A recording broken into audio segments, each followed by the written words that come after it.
Good day, students. Welcome to another episode of Schoolonair. I'll be your instructor for today, and then I'll be talking basic technology class for JSS2. And today's topic will be geometric constructions, okay? And then during the last episode on geometric constructions, I told us about a few points that we need to know before we can be able to construct a circle and a tangent, okay? And then we talked about parts of the circle, we talked about an arc, we talked about a chord, we talked about a sector, a segment, a radius, a diameter as well. And then I need to brush in our memories on that, because we're needing this for us to be able to do the next thing we have on board, okay? And we talked about our objective that we need to know after this class, that we need to know how to define, identify, draw and list a part of a circle. We talked about to use the appropriate instrument to divide a circle into equal parts, and then thirdly we said we need to know how to use appropriate instruments to draw a tangent and normal to give circle and two equal circles as well, okay? All right, so we talked about a radius, okay, being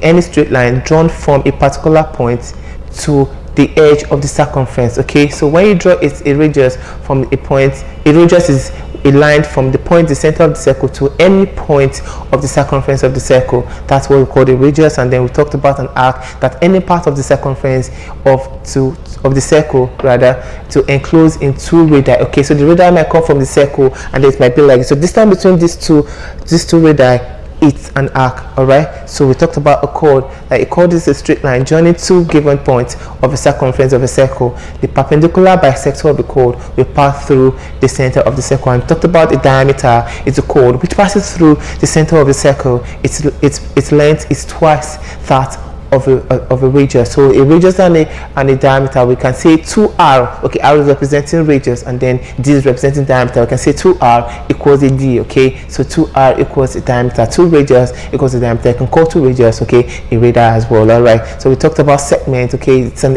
area of a circle bounded by an arc and a chord. And we talked about a sector as well, which is an area of a circle bounded by an arc and 2 radii. Don't forget that sector is bounded by an arc and 2 radii of a circle. We talked about quadrant, which is an area bounded by 2 radii, which is at the right angle at each other with an arc. The arc is spectacular, okay?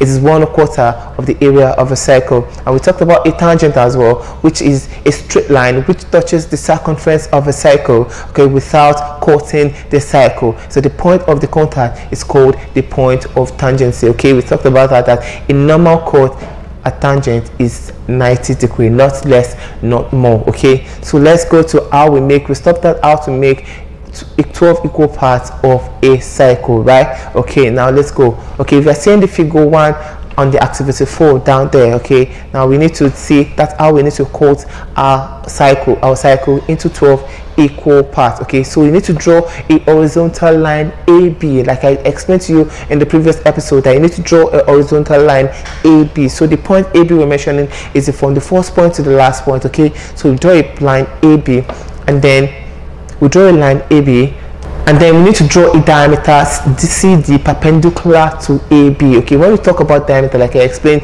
at the beginning of this episode as well, that a diameter is a line that comes from a point of a circumference, passes through the center to the other points, okay? So that line is called a diameter, okay? So draw a diameter CD perpendicular to AB. When you say perpendicular, you're drawing a horizontal line and another diameter CD, which is from a point of C to another point to AB, okay? So we are using our 60 and our 30 degree set square. Like I said, we're having 2 set squares, which is 1 is 60 and 1 is 30. So we're using these 2 set squares, okay, to participate in this circle dividing into 12 equal parts, okay? So we set set square through the center of the circle. So this will give us the curve of point of curve, okay? So let's go to activities 5 rather, to draw an inscribed circle to a given triangle.